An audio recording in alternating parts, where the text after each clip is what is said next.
Hello friends, എല്ലാവർക്കും good morning. മഴതോരും മുമ്പയുടെ ഇന്നത്തെ super hit വിശേഷത്തിലേക്ക് എല്ലാവർക്കും സ്വാഗതം. അങ്ങനെ നമ്മുടെ ശരണ്യയുടെ കൈ പിടിച്ച് മാപ്പ് പറയുകയാണ് ബാലേന്ദ്രൻ. അങ്ങനെ ബാലേന്ദ്രൻ പറയാൻ, മോള് കാരണമാണ് എൻ്റെ മകൻ രക്ഷപ്പെട്ടതെന്നും മകന് വേണ്ടി ഞാൻ മാപ്പ് ചോദിക്കുകയാണെന്നൊക്കെ ബാലേന്ദ്രൻ തുറന്നു പറഞ്ഞു കഴിഞ്ഞപ്പോഴേക്കും ശരണ്യയുടെ കണ്ണുകൾ നിറയുകയാണ്. അങ്ങനെ ഒരു ഭക്ഷണമൊക്കെ കഴിക്കുകയാണ് സന്തോഷത്തോടെ ഇരുന്ന്. അങ്ങനെ ബാലേന്ദ്രൻ നേരെ ഷാജിയുടെ അടുത്തേക്ക് ചെല്ലുക. അപ്പോൾ ഷാജിയുടെ അടുത്ത് ഷാജിനെ ഒന്നും നോക്കുകയാണ്. അപ്പോൾ നിങ്ങളാണോ ഷാജി എന്ന് ചോദിച്ചപ്പോഴേക്കും അതെ ഞാൻ തന്നെയാണ് ഷാജി. അങ്ങനെ ഷാജിയെ കണ്ണെടുക്കാതെ നോക്കുന്നത് കണ്ടു കഴിഞ്ഞപ്പോഴേക്കും നിങ്ങളുടെ സാഹസ കഥകളെല്ലാം ഞാൻ അറിഞ്ഞു. അത് പിന്നെ സാർ, ഞാൻ ഇവിടുത്തെ സ്റ്റാൻഡിലാണ് വണ്ടി ഓടിക്കുന്നത്.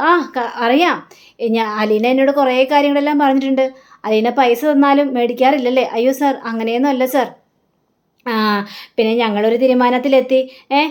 പെട്രോൾ കാശ് മാത്രം തന്നാൽ മതിയെന്ന്, അത്രയും മാത്രമേ ഞങ്ങൾ പറഞ്ഞിട്ടുള്ളൂ എന്നിങ്ങനെ പറയാം. അപ്പം ഇതൊക്കെ കേട്ട് കഴിഞ്ഞപ്പോഴേക്കും ബാലേന്ദ്രൻ മറ്റൊരു കാര്യം കൂടി പറയുകയാണ്. അത് മാത്രമല്ല, ഒരു ഭടനായകനെ പോലെ വന്ന് അലീനയെ രക്ഷിച്ച മഹാനല്ലേ ഷാജി എന്നൊക്കെ ഇങ്ങനെ പറഞ്ഞു കഴിഞ്ഞപ്പോഴേക്കും അയ്യോ സാറേ, എന്നെ ആ കണക്കിലൊന്നും കൂട്ടുകൂട്ടണ്ട സാറേ. അലീനയെ എനിക്ക് നേരത്തെ തന്നെ അറിയാമെന്ന് ഞാൻ പറഞ്ഞതാണല്ലോ. അലീന സ്വന്തം ജോലിയെടുത്ത് ഒരു വീട്ടു ജോലികളെല്ലാം ചെയ്ത് അതിൽ നിന്ന് കിട്ടുന്ന ശമ്പളം പകുതിയോളം അനാഥാലയങ്ങൾക്ക് കൊടുക്കുന്നു. ഈ കാലത്ത് ആരെങ്കിലും അങ്ങനെ ചെയ്യുമോ സാറേ? അപ്പോൾ ആലീന അങ്ങനെ ഒരു പ്രവൃത്തി ചെയ്യുന്നത് കണ്ടു കഴിഞ്ഞപ്പോഴേക്കും വളരെയേറെ സന്തോഷം തോന്നി. അപ്പോൾ ആലീനയെ എനിക്കും ഒന്ന് സഹായിക്കണമെന്ന് തോന്നി, അത്രയും മാത്രമേ ഉള്ളൂ സാറേ എന്നൊക്കെ ഷാജി പറയാം. ഇത് കേട്ടുകഴിഞ്ഞപ്പോഴേക്കും ബാലേന്ദ്രനും ഒരുപാട് സന്തോഷം തോന്നുകയാണ്. ഏതായാലും ഷാജി എന്ന് പറഞ്ഞൊരു മഹാനെ എനിക്ക് കാണാനായിട്ട് സാധിച്ചല്ലോ, വളരെയേറെ സന്തോഷമുണ്ട്. ഏതായാലും ഭക്ഷണം വന്ന് കഴിക്കുമെന്ന് പറഞ്ഞപ്പോഴേക്കും അയ്യോ വേണ്ട സാറേ, എനിക്ക് ഭക്ഷണം വേണ്ട. അതെന്താ, ഇവിടുന്ന് ഭക്ഷണം കഴിച്ച് ഇറങ്ങില്ലേ? എടോ, ഞങ്ങളും തന്നെയൊക്കെ പോലെ ഒരു സാധാരണക്കാരാണ്. അപ്പോൾ ഇവിടുന്ന് ഭക്ഷണം കഴിച്ചെന്ന് വിചാരിച്ച് ഒന്നും സംഭവിക്കാനായിട്ട് പോകുന്നില്ല. മടിച്ച് അവിടെ നിൽക്കണ്ട, വന്ന് ഭക്ഷണം കഴിക്കാനായിട്ട് നോക്കുക. അയ്യോ സാറേ, അതൊക്കെ വേണ്ട സാറേ, ഞങ്ങൾ പൊയ്ക്കോളാം സാറേ, അതൊന്നും കുഴപ്പമില്ല. അവിടെ ശരണ അമ്മയും കൂടിയേ ഭക്ഷണം കഴിക്കാനായിട്ട് തുടങ്ങി. അപ്പോൾ തന്നെ മാത്രം അങ്ങനെ പുറത്ത് നിർത്തിയാൽ ശരിയാവോ? താമന്ന് ഭക്ഷണം കഴിച്ചേ എന്നും പറഞ്ഞുകൊണ്ട് നമ്മുടെ ഷാജിയെ വിളിച്ചുകൊണ്ട് പോവുകയാണ്. അതേപോലെ തന്നെ രോഹിത്തിനെ വിളിച്ചുകൊണ്ട് പോവുകയാണ്. അങ്ങനെ ഒരു ഭക്ഷണമൊക്കെ കഴിഞ്ഞ് എല്ലാവരും വളരെയേറെ സന്തോഷത്തോടു കൂടി തന്നെ നേരെ ഈ അലീനയെ കാണാനായിട്ട് ചെല്ലുക. അപ്പോൾ അലീനയെ കാണാനായിട്ട് ചെന്നപ്പോഴേക്കും അലീനയാണെങ്കിൽ ആ ബെഡിൽ തന്നെ ഇങ്ങനെ ഇരിക്കുകയാണല്ലോ. ആ ചേച്ചി, അതെ ഞങ്ങൾ പോകാനായിട്ട് റെഡിയായി. ഭക്ഷണം കഴിച്ചോ എന്ന് ചോദിച്ചപ്പോഴേക്കും ഭക്ഷണം കഴിച്ചു. ചേച്ചി എന്താ കഴിക്കാത്തത്? അത് പിന്നെ എനിക്കുള്ള ഭക്ഷണം ഇത്, കഞ്ഞിയും ചമ്മന്തിയൊക്കെ. എനിക്ക് പനിയല്ലേ, അതുകൊണ്ടാണ് കഞ്ഞിയും ചമ്മന്തിയൊക്കെ വെച്ചിരിക്കുന്നത്. എന്നിട്ട് എന്താ ചേച്ചി കഴിക്കാത്തത്? ഭയങ്കര ചൂടാന്നേ, ഒന്ന് ചൂടാറട്ടെ എന്ന് വിചാരിച്ചു, അതുകൊണ്ടാണ് കഴിക്കാതിരിക്കുന്നത്. ചേച്ചി ദേ നന്നായിട്ട് ഭക്ഷണമൊക്കെ കഴിച്ചോളണം, ആരോഗ്യമൊക്കെ നന്നായിട്ട് നോക്കിക്കൊള്ളണം കേട്ടോ. നീ ഇങ്ങോട്ട് വരില്ലേ മോളെ ശരണ്യ? തീർച്ചയായിട്ടും. ഇപ്പോൾ നിനക്ക് വീടും കാര്യങ്ങളൊക്കെ അറിയാമല്ലോ അല്ലേ? അപ്പം അതുകൊണ്ട് വരാൻ പറ്റുമല്ലോ. തീർച്ചയായിട്ടും ചേച്ചിയെ കാണാതിരിക്കാനായിട്ട് എനിക്ക് സാധിക്കില്ല. അതുകൊണ്ട് ചേച്ചിയെ കാണാനായിട്ട് ഞാൻ എപ്പോൾ വേണമെങ്കിലും വരും. ചിലപ്പോൾ ഇവിടെ താമസിച്ചിട്ടും പോവുള്ളൂ. അത് കൊള്ളാം, എനിക്ക് ഒത്തിരി ഇഷ്ടപ്പെട്ടു. പിന്നെ എങ്ങനെ ഉണ്ടായിരുന്നു ഫുഡൊക്കെ നിങ്ങൾക്ക് ഇഷ്ടപ്പെട്ടോ? തീർച്ചയായിട്ടും എനിക്ക് നന്നായിട്ട് ഫുഡ് ഇഷ്ടപ്പെട്ടു ചേച്ചി. അമ്മയ്ക്ക് ഇഷ്ടപ്പെട്ടോ ഫുഡ് എന്ന് ചോദിച്ചു കഴിഞ്ഞപ്പോഴേക്കും എനിക്കും ഇഷ്ടപ്പെട്ടു. നന്നായിട്ട് തന്നെയാണ് അവർ ഫുഡ് ഉണ്ടാക്കിയതും ഞങ്ങൾക്ക് വിളമ്പി തന്നതും. ഒരുപാട് കാര്യങ്ങളൊക്കെ പറഞ്ഞു എന്നും പറയണം. മോളെ, നിനക്ക് ഇത്രയും വലിയൊരു സ്ഥാനമാണല്ലോ ഇവിടെ കിട്ടിയിരിക്കുന്നതെന്ന് ശരണയമ്മ ചോദിക്കുകയാണ്. അതെ, എന്നെ സ്വന്തം മകളെ പോലെ തന്നെയാണ്, അതേപോലെ തന്നെ അവരുടെ സ്വന്തം ചേച്ചിയായിട്ട് തന്നെയാണ് എന്നെ അവർ കരുതിയിരിക്കുന്നത് എന്നൊക്കെ പറയുകയാണ്. അത് ഞങ്ങൾക്ക് വന്നപ്പോൾ തന്നെ മനസ്സിലായി, മോളോട് എങ്ങനെയൊക്കെയാണ് ഇടപെടുന്നത് എന്നൊക്കെ ഞങ്ങൾക്ക് മനസ്സിലായി. എങ്കിൽ പിന്നെ ഞങ്ങൾ ഇറങ്ങിക്കോട്ടെ. അങ്ങനെ ശരണ്യയും അതേപോലെ തന്നെ അലീനയും കൂടി പരസ്പരം കെട്ടിപ്പിടിച്ച് ഉമ്മയൊക്കെ കൊടുത്തിട്ട് നേരെ പുറത്തേക്ക് ഇറങ്ങുകയാണ്. അപ്പോൾ രോഹിത്തും കൂടെ ഉണ്ട്, എല്ലാവരും കൂടെ ഉണ്ട്. അപ്പോൾ ഷാജിയേട്ടൻ്റെ വണ്ടിയിലേക്ക് അവിടെ കയറാൻ പോകുന്ന സമയത്തും അലീന എങ്കിൽ പിന്നെ ഞങ്ങൾ പോയിക്കോട്ടെ എന്നിപ്പോൾ ചോദിച്ചു കഴിഞ്ഞപ്പോഴേക്കും ഇനിയും വരണേ എന്നും പറയുകയാണ്. അങ്ങനെ അവരെല്ലാവരും കൂടി വണ്ടി കയറി പോവുകയാണ്. അപ്പോൾ രോഹിത്താണെങ്കിൽ ഇവരെ തന്നെ നോക്കി നിൽക്കുകയാണ്. പാവം കുട്ടി ശരണ്യ. ഇപ്പോഴാണ് ശരണ്യയുടെ യഥാർത്ഥ സ്വഭാവം നമ്മുടെ രോഹിത്തിന് മനസ്സിലാകുന്നത്. കാരണം അത്രയും വലിയൊരു ചതിയാണല്ലോ ശരണ്യയോട് ചെയ്തിരിക്കുന്നതൊക്കെ ആലോചിച്ച് കഴിഞ്ഞപ്പോഴേക്കും രോഹിത്തിനും മനസ്സ് വല്ലാതെ അങ്ങോട്ട് വേദനിക്കുകയാണ്. എന്ത് ചെയ്യണം, എന്ത് പറയണമെന്ന് പ്രവൃത്തിയില്ലാതെ. അങ്ങനെ നമ്മുടെ ശരണ്യയുടെ വീട് കാണിക്കുകയാണ്. അപ്പോൾ ശരണ്യയുടെ ആങ്ങള വാതിലെല്ലാം പൂട്ടി പുറത്തേക്ക് ഇറങ്ങുകയാണ്. അപ്പോൾ ശരണ്യയുടെ അച്ഛൻ വരികയാണ്. അപ്പോൾ ശരണ്യയുടെ അച്ഛൻ വന്നു കഴിഞ്ഞപ്പോഴേക്കും നീ എങ്ങോട്ട് പോകണം? ഞാൻ ഒറ്റയ്ക്കിരുന്ന് മടുത്തു, അതുകൊണ്ട് ഞാൻ പുറത്തേക്ക് ഇറങ്ങി പോവാണ്. എടാ, അവരപ്പോൾ വന്നില്ലേ? അപ്പോൾ അച്ഛനെ മലയാളം പറഞ്ഞ് മനസ്സിലായില്ലേ? ഞാൻ പിന്നെ എന്തിനാ കഥവും പൂട്ടി ഇറങ്ങിയത്? അവർ വരാത്തത് കൊണ്ടല്ലേ കഥവും പൂട്ടി ഇറങ്ങിയത്. ഇത് വല്ലാത്തൊരു കഷ്ടമായി പോയല്ലോ.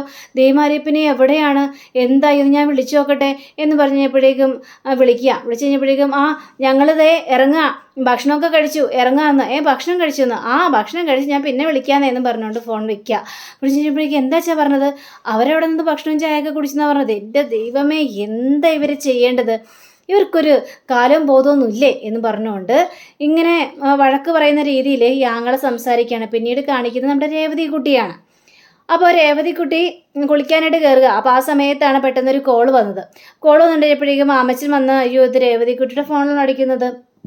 അങ്ങനെ ആ കോൾ എടുക്കുകയാണ്. ഹലോ ആരാ എന്ന് ചോദിച്ചപ്പോഴേക്കും രേവതിക്കുട്ടിയില്ലേ?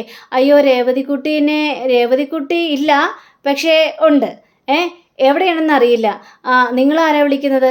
അത് പിന്നെ ഞാൻ സിസ്റ്ററാണ് എന്ന് പറയാണ്. അയ്യോ സിസ്റ്ററായിരുന്നു സിസ്റ്ററെ.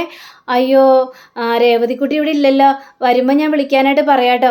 ശരി ആയിക്കോട്ടെ എന്നും പറഞ്ഞുകൊണ്ട് ഫോൺ വയ്ക്കുക. അപ്പോൾ ഗ്രേസമ്മാനി ചോദിക്കുകയാണ്, എന്താ കാര്യം, എന്തിനാണ് വിളിച്ചത്? എന്തിനാണ് വിളിച്ചതെന്ന് ഞാൻ ചോദിച്ചില്ല. ഇയാളെ കൊണ്ട് വല്ലാത്ത മേടാണല്ലോ, എന്തിനാണ് രേവതിക്കുട്ടിയെ വിളിച്ചതെന്ന് ചോദിക്കണ്ടേ? ഇനിയിപ്പോൾ ചിന്നുമോൾക്ക് എന്തെങ്കിലും സംഭവിച്ചിട്ടുണ്ടെങ്കിലോ, അതായിരിക്കോ? ദൈവമേ, ഞാൻ ചോദിച്ചില്ലല്ലോ. ഇങ്ങനെ കൊണ്ട് വല്ലാത്ത സമയത്തൊക്കെ കുരുട്ട് ബുദ്ധികളുണ്ട്. ഇത് കാര്യത്തിലൊന്നും ഒന്നും ചോദിക്കുകയുമില്ല. അപ്പോൾ രേവതിക്കുട്ടി ഇറങ്ങി വരികയാണ്. മോളെ രേവതി, നീ എവിടെയായിരുന്നു എന്ന് ചോദിച്ചപ്പോഴേക്കും ഞാൻ ബാത്റൂമിൽ കുളിക്കാൻ പോയതാ. അപ്പോൾ എന്താ ഫോൺ എടുത്തില്ലേ? ഫോൺ എടുത്തില്ല. അതുകൊണ്ടാണല്ലോ ഫോൺ വിളിച്ചിട്ട് അറിയാഞ്ഞത്. ആരെ വിളിച്ചതെന്ന് ചോദിച്ചപ്പോഴേക്കും സിസ്റ്റർ നിന്നോട് അത്യാവശ്യമായിട്ട് വിളിക്കാൻ പറഞ്ഞു. അത്യാവശ്യമായിട്ടോ? അതെന്താ കാര്യം? അറിയില്ല, ഈ മാമച്ചായനോട് ചോദിക്കാൻ പറഞ്ഞിട്ട് ചോദിച്ചുമില്ല. ഇനി ചിന്നമോൾക്ക് എന്തെങ്കിലും മാമച്ചായ വേണ്ട മോളെ, വേണ്ട, ഇപ്പോൾ ഒരെണ്ണം കഴിഞ്ഞതേ ഉള്ളൂ, അതിൻ്റെ ചൂട് ആറിയിട്ടില്ല, അതിനു മുമ്പ് തന്നെ ഇനിയും കൂടുതൽ എന്നെ പറഞ്ഞ് വഴക്ക് പറയല്ലേ എന്ന് മാമച്ചൻ പറയുക. അങ്ങനെ രേവതിക്കുട്ടി നേരെ സിസ്റ്ററെ വിളിക്കുകയാണ്. സിസ്റ്ററെ, എന്താ സിസ്റ്ററെ വിളിച്ചത്? ചിന്നമോൾക്ക് എന്തെങ്കിലും? അയ്യോ, ചിന്നമോൾക്ക് ഒരു കുഴപ്പമില്ല മോളെ, അവൾ സന്തോഷത്തോടെ ഇരിക്കുന്നുണ്ട്. അതെ, ഞാൻ വേറൊരു കാര്യം പറയാൻ വേണ്ടി വിളിച്ചത്. ഇത് ചിനിമോളുടെ കാര്യം തന്നെയാണ്, സീരിയസ് ആയ കാര്യം തന്നെയാണ്. അപ്പോൾ അതൊക്കെ നിങ്ങളോട് ചോദിക്കാതെ ചെയ്യാനായിട്ട് പറ്റില്ലല്ലോ. എന്താ സിസ്റ്ററെ? അപ്പോൾ സ്പീക്കർ ഫോൺ ഇടാൻ പറയുകയാണ് നമ്മുടെ ഗ്രേസമാൻറ്റി. അപ്പോൾ നമ്മുടെ രേവതിക്കുട്ടിയോട് പറയുകയാണ്, അതെ, ഒരു ഫാമിലി വന്നിട്ടുണ്ടായിരുന്നു, അതായത് ഒരു ഭാര്യയും ഭർത്താവും. വന്നു കഴിഞ്ഞപ്പോഴത്തേക്കും അവരൊരു കുട്ടിയെ ദത്തെടുക്കാൻ വേണ്ടിയാണ് വന്നത്. പക്ഷേ അപ്പോഴാണ് ചിന്നുമോളെ കാണുന്നത്. അങ്ങനെ ചിന്നുമോളെ കണ്ടു കഴിഞ്ഞപ്പോഴേക്കും ചിന്നുമോളെ തരുമോ എന്ന് അവർ ചോദിച്ചു. പക്ഷേ എനിക്കൊന്നും പറയാനായിട്ട് പറ്റില്ലല്ലോ, അതുകൊണ്ട് ഞാൻ നിങ്ങളോട് ചോദിച്ചിട്ട് ഉത്തരം പറയാമെന്ന് അവരോട് പറഞ്ഞു. ഇത് കേട്ട രേവതിയുടെ മനസ്സൊന്നിടറുക, കണ്ണൊക്കെ നിറയുകയാണ്. അയ്യോ സിസ്റ്ററെ, പക്ഷേ രേവതിക്കുട്ടി ഒന്ന് ആലോചിക്കണം. ചിന്നുമോളെ ചോദിച്ചത് വലിയ പണക്കാരാ, അവരെല്ലാം തയ്യാറാക്കി തന്നെയാണ് വന്നത് ഈ ചിന്നുമോളെ ദത്തെടുക്കാൻ വേണ്ടി തന്നെ. പക്ഷേ നിങ്ങളോട് ചോദിക്കാതെ ഒരു മറുപടി പോലും എനിക്ക് പറയാനായിട്ട് പറ്റില്ലല്ലോ. അവർ സാമ്പത്തികമായിട്ട് നല്ല നിലയിൽ തന്നെയാണ്. അയ്യോ സിസ്റ്ററെ, ഞാനിപ്പോൾ എന്താ സിസ്റ്ററെ പറയേണ്ടത്? എനിക്കിത് ഓർക്കുമ്പോൾ തന്നെ വല്ലാതെ തോന്നുന്നു. ഇപ്പം തന്നെ വേണ്ടാന്ന് പറയാൻ എനിക്ക് തോന്നുന്നത്. പക്ഷേ അങ്ങനെ പറയുന്നതും ശരിയല്ലല്ലോ. അലീന ചേച്ചിയോടും കൂടി ഒന്ന് ചോദിക്കണ്ടേ സിസ്റ്ററെ? അതുകൊണ്ട് ഞാൻ അലീന ചേച്ചിയോട് ചോദിച്ചിട്ട് സിസ്റ്ററോട് മറുപടി പറഞ്ഞാൽ മതി. അലീനയോടും ചോദിച്ചിട്ട് മറുപടി പറഞ്ഞാൽ മതി രേവതിക്കുട്ടി. കാരണം നിങ്ങൾക്ക് എത്രമാത്രം ചിന്നുമോൾ ഇഷ്ടമാണെന്ന് എനിക്ക് നന്നായിട്ട് അറിയാം. അവൾ എങ്ങനെയാണ് നിങ്ങൾ കരുതുന്നതെന്നൊക്കെ എനിക്കറിയാം. പക്ഷേ അവൾക്കും വേണ്ട ഒരു കുടുംബം, അവൾക്കും വേണം അച്ഛനും അമ്മയും സന്തോഷമായ ഒരു കുടുംബം. അപ്പോൾ നമ്മളത് നിഷേധിക്കുന്നത് ശരിയല്ലല്ലോ മോളെ. പക്ഷേ എന്നാലും നിങ്ങളെന്ത് പറയുന്നോ അതേപോലെ ഞാൻ ചെയ്യുള്ളൂ കേട്ടോ. ശരി സിസ്റ്ററെ എന്നും പറഞ്ഞുകൊണ്ട് ഫോൺ അവിടെ വയ്ക്കുക. ഫോൺ വെച്ച് കഴിഞ്ഞപ്പോഴേക്കും രേവതിക്കുട്ടിക്ക് വല്ലാത്തൊരു ബുദ്ധിമുട്ട് തോന്നുക. അപ്പോൾ രേവതിക്കുട്ടി, എനിക്ക് ഭയങ്കരമായിട്ട് തലവേദനിക്കുന്നു, ഞാൻ പോയി കുറച്ചു നേരം കിടന്നോട്ടെ. അപ്പോൾ ഗ്രേസമാൻറ്റി പോയി കിടന്നോ മോളെ എന്ന് പറഞ്ഞുകൊണ്ട് രേവതിക്കുട്ടിയെ പറഞ്ഞു വിടുകയാണ്. അപ്പോൾ ആവശ്യം പറയണം, അയ്യോ നീ എന്തിനാ രേവതിക്കുട്ടിയെ പറഞ്ഞു വിട്ടത്? അവൾക്ക് വല്ലാതെ സങ്കടമായിട്ടുണ്ട്. വേണ്ട, നമ്മളിപ്പോൾ ഒരു കാര്യവും ചോദിക്കേണ്ട, അവൾ പോയി വിശ്രമിക്കട്ടെ, അവളുടെ മനസ്സ് വല്ലാതെ വേദനിച്ചിട്ടുണ്ട്, അതുകൊണ്ടാണ് അവൾക്ക് തലവേദനിക്കുന്ന അവൾ പറഞ്ഞത് എന്ന് പറഞ്ഞുകൊണ്ട് ഇങ്ങനെ പറയുകയാണ്. അങ്ങനെ കുറച്ച് കഴിഞ്ഞപ്പോഴേക്കും ശരണ അമ്മയും കൂടി വീട്ടിലേക്ക് വന്നിരിക്കുക. അപ്പോൾ അച്ഛൻ ചോദിക്കുകയാണ്, നിങ്ങൾ ഇത്ര നേരത്തെ എവിടെയായിരുന്നു ചോദിച്ചപ്പോഴേക്കും ഞങ്ങൾ വീട്ടിൽ. എന്നിട്ട് നിങ്ങൾ ഭക്ഷണമൊക്കെ കഴിച്ചെന്ന് പറഞ്ഞു. അതേ, ഭക്ഷണമൊക്കെ കഴിച്ചു. നിങ്ങൾ എന്തിനാണ് അവിടെ നിന്ന് ഭക്ഷണമൊക്കെ കഴിക്കാൻ വേണ്ടി പോയത്? അയ്യോ അച്ഛൻ വിചാരിക്കുന്ന പോലെ ആൾക്കാരെല്ലാവരും അവർ നല്ലവരാ. അപ്പോഴേക്ക് ആങ്ങളെ കയറി വരികയാണ്. നല്ലവരാണ് പോലും അവരുടെ മകനെ കേസിൽ നിന്ന് ഊരിക്കണമല്ലോ, അതിനു വേണ്ടി സോപ്പിടുകയാണ്. അതല്ല, അതിനപ്പുറവും അവർ ചെയ്തു കൂട്ടും. ഇല്ല ഏട്ടൻ വിചാരിക്കുന്ന പോലെ എല്ലാ കാര്യങ്ങൾ അവർ ശരിക്കും പാവമാണ്. പിന്നെ ആ ബാലേന്ദ്രൻ അങ്കിളില്ലേ, എൻ്റെ കൈ പിടിച്ച് മാപ്പ് പറഞ്ഞു.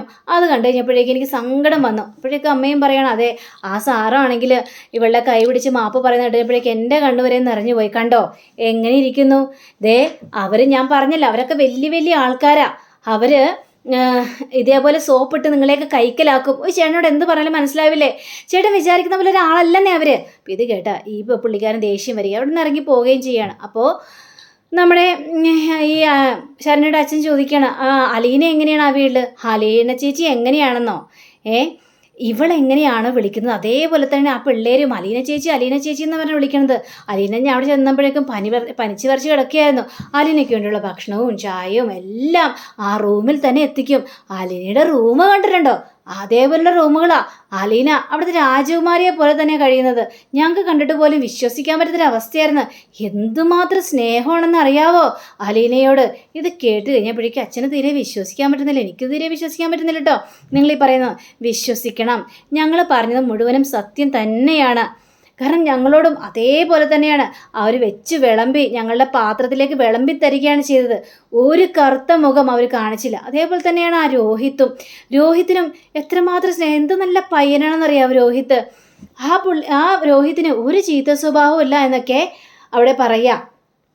അങ്ങനെയും പറഞ്ഞുകൊണ്ട് അവരിങ്ങനെ കാര്യങ്ങളെല്ലാം സംസാരിക്കുകയാണ്. പിന്നീട് അലീനയെ കാണിക്കുകയാണ്. അപ്പോൾ അലീന പതിയെ എണീക്കാൻ നോക്കുക. അപ്പോൾ അലീനയെ പനി നോക്കാൻ വേണ്ടി വരികയാണ് ബബിത നോക്കിക്കഴിഞ്ഞപ്പോഴേക്കും 98.7 ആണല്ലോ, കുറഞ്ഞിട്ടുണ്ടല്ലോ. ഞാൻ പറഞ്ഞില്ലേ എനിക്ക് പനിയൊക്കെ കുറഞ്ഞിട്ടുണ്ടെന്ന്. ഞാൻ പറഞ്ഞാലും വിശ്വസിക്കില്ലല്ലോ.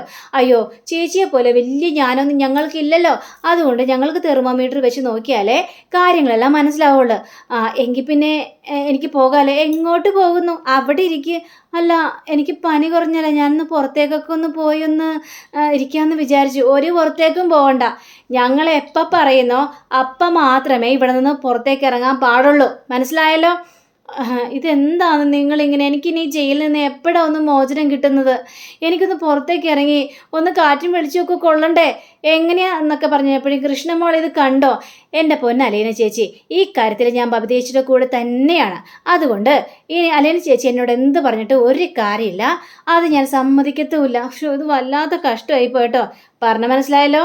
ഞങ്ങൾ പറയാതെ ഇവിടെ നിന്ന് ഒരടി അനങ്ങിയിട്ടുണ്ടെങ്കിൽ പിന്നെ ഞങ്ങളുടെ തനി സ്വഭാവം മനസ്സിലായല്ലോ? പിന്നെ പണിഷ്മെൻറ്റ് വേറെ ആയിരിക്കും. ശരി, ഞാൻ ഇറങ്ങൂല, നിങ്ങൾ പറയാതെ ഇവിടെ നിന്ന് ഇറങ്ങൂല, മനസ്സിലായോ എന്ന് പറയാം. അങ്ങനെ നല്ല കുട്ടിയായിട്ട് ഇരിക്കുക. അപ്പം അങ്ങനെയും കാണിച്ചുകൊണ്ടാണ് നമ്മുടെ ഇന്നത്തെ റിവ്യൂടെ അവസാനിച്ചിരിക്കുന്നത്. അടുത്ത റിവ്യൂവിനെ കാത്തിരിക്കുക, സബ്സ്ക്രൈബ് ചെയ്യുക. എല്ലാവർക്കും നല്ലൊരു ദിനം ആശംസിക്കുക. നമസ്കാരം. Thank you. ബൈ.